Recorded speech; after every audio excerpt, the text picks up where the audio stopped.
안락사에 관한 질문 드리겠습니다. 얼마 전 호주의 생물학자 데이빗 구달 박사는 104살의 나이에 스스로 안락사를 했습니다.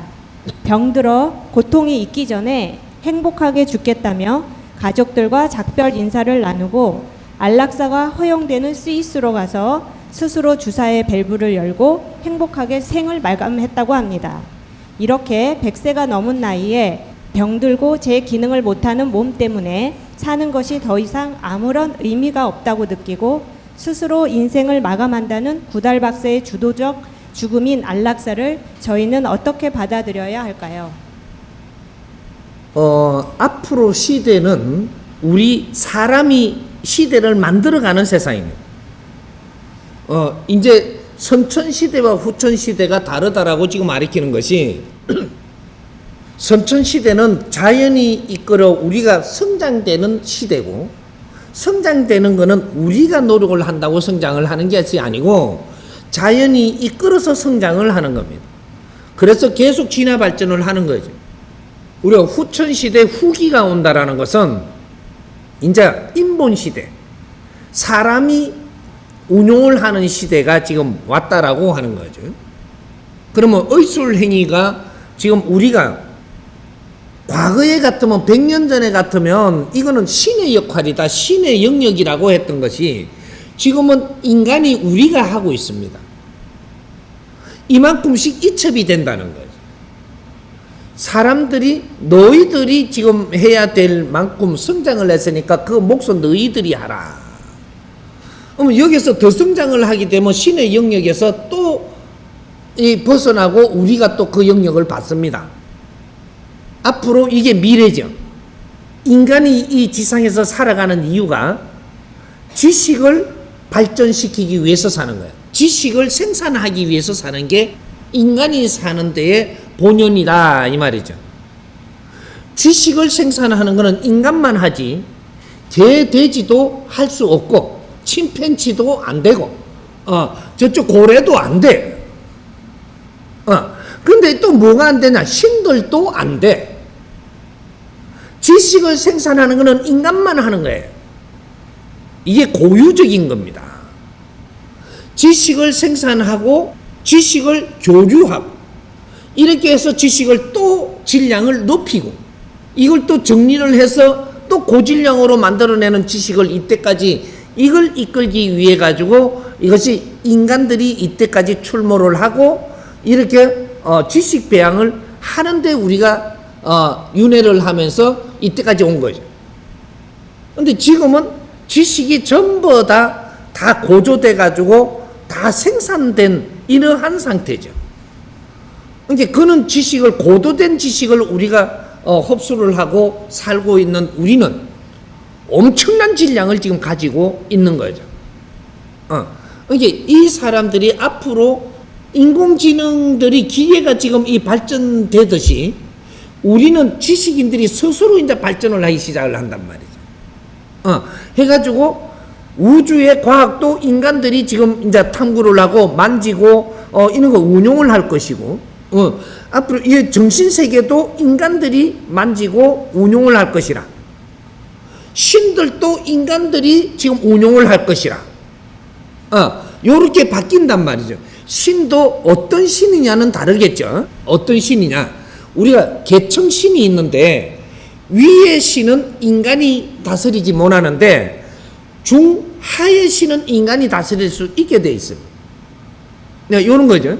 그러니까 우리가 천상에 올라간 천상신은 인간이 어떻게 못합니다.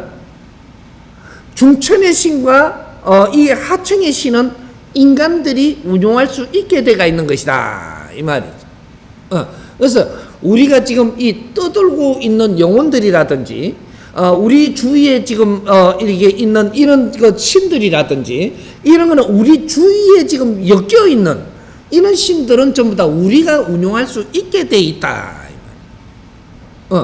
이런 걸 이제 우리가 모르니까 지금 못 하고 있는 거예요. 이제 앞으로는 우리 삶과 죽음도 우리가 택합니다.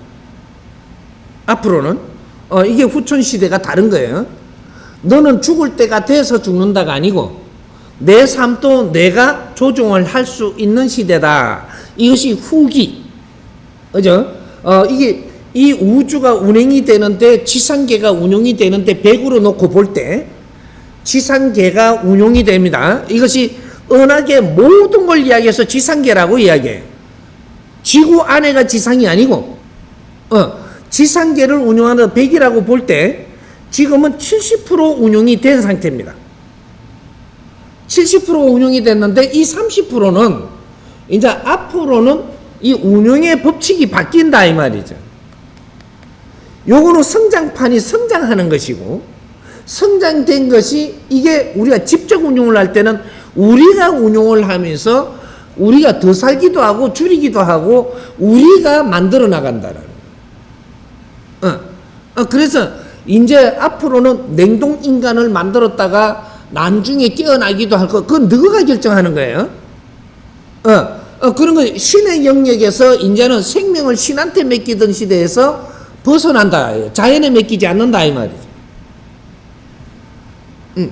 이제 인간들이 컨트롤 하는 만큼, 컨트롤 하는 만큼의 우리 영역을 만들어 간다, 인간들이. 이렇게 해서 이제는 운명에 맡기는 세상이 아니다 이 말이죠. 운명은 내가 바꾸는다. 삶도 질도 내가 바꾸는다. 이런 시대를 지금 우리가 맞이하고 있는 겁니다. 이것이 후기. 지금 이제 6년 차가 나는 거죠. 후기가 시작이 된 6년 차가 되고 이때까지 6년 전까지 2012년까지는 전기. 이거는 성장을 한 것이고 진화를 했던 상태고 이제는 우리가 운용을 하는 이제 운용 시대가 열리는 인본 시대 후기. 이것이 정법 시대라고 이야기하는 거예요. 우리가 스스로 법을 만들어서 우리가 운용하는 시대. 요 시대가 지금 열리는 겁니다. 그래서 이제 안락사 하는 것도 우리가 이런 것들이 하나 둘 생기지 아직 많이 생기지는 않습니다. 하나 둘은 생긴다 이 말이죠. 생기는데 특별한 사람들이 생겨요. 아무나 안락사가 되진 않아요. 특별한 사람들이 안락사를 이렇게 해가지고 요렇게 주고 보니 어떻하더라 이래가지고 또 이거 갖고 이제 우리가 또 화제가 되죠. 해갖고 이제 이 법을 만지는 사람, 국가를 또 운용하는 사람, 또 많은 이런 대표들이 또 모여서 중재를 모아갖고 그러면 어디까지는 안락사를 우리가 인정하는 걸로 결정하자. 이래가 땅 이러면 이제 그만큼이 안락사도 될 수 있는 거죠. 무조건 네가 죽어도 된다. 그럼 세상이 아주 이제 뒤죽박죽 난리가 나는 거죠. 그래서 이제 그는 이혼회도 생기고 세계적인 기구도 생기고 이런 걸 인정을 어떻게 해주는 공식적인 그러한 법체도 생길 것이고 이제부터 우리가 만들어 갑니다. 그래서 생명이 결정하는 것도 냉동 인간을 만드는 것도 어떤 수준의 어떤 법체를 걸쳐야 되고 뭐 이런 것들이 전부 다 남아야 될 이유가 있는 사람인지 쓸데없이 그냥 내가 남을라 하는지 이것도 전부 다 심사를 다 봐갖고 이 사람은 되는 수준이 있고 이 사람은 안 되는 자가 있고 이런 것들이 지금부터 이제 만들어 갑니다. 앞으로 시대는 엄청난 변화 시대가 지금 오는 거죠. 새로운 시대가 열리는 것이다. 그래서 우리가 인간이 해야 될 일과 기계가 해야 될 일도 바뀔 것이고, 그러니까 우리가 뭐 인공지능 하지만 인공지능이 하는 것은 만들어 놓은 걸 갖고 조합을 해가지고 이렇게 하는 일이지만 새로운 생산은 인간만이 하는 것이다. 그래서 인간들은 자기 할 일이 없어질 수가 없습니다. 아직 그 선을 우리가 못 만지고 있을 뿐이죠. 사람이 할 일은 이 세상에 있기 때문에 지금 존재한다. 그러니까 사람은 사람이 할 일을 해야지 기계가 할 일을 우리가 하니까 지금 힘든 겁니다. 그러니까 동물이 할 일이 우리가 하니까 힘들고, 그러니까 동물 대접을 받는 거죠. 동물이 하는 짓은 동물이 해야 되고, 인간이 하는 짓은 인간이 해야 되고, 기계가 하는 짓은 기계가 해야 되는 거죠.